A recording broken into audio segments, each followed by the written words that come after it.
Basically, it's a heist movie. Story is set in Wall Street. A group go in, take over a bank. Outside, Denzel Washington leading the police operation. Inside, Clive Owen leading the heist. Other key characters, Chiwetel Ejiofor working with Denzel Washington.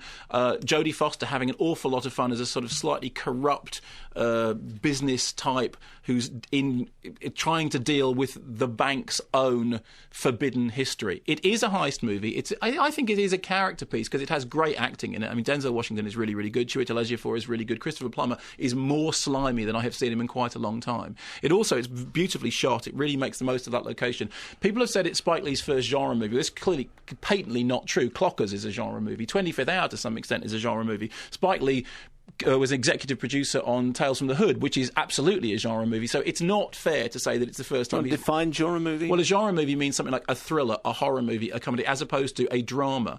Genre just means that it obeys certain generic conventions. And in this case, it does obey the Euro-Belgian thriller. Yes, I would horror. say that is a genre. That's a genre. That is a genre, and it's a very fine genre, and I'm glad to see that it's expanding. But what Spike Lee doesn't bring to it is much of the political baggage that we expect from things like Malcolm X or Four Little Girls or Do the Right Thing. It is a much more politically light film than all of his other works. On the other hand, it does have a little bit of examination of racial tensions. It is to some extent a post-9/11 movie, in as much as anything that takes place in New York has that hanging over it. And of course, Spike Lee was one of the very first people to address that in 25th Hour, which I thought was a very, very underrated movie. Of course, another great performance by Philip Seymour Hoffman, whose presence indicates that the movie is going to be great because he's never bad in anything at all.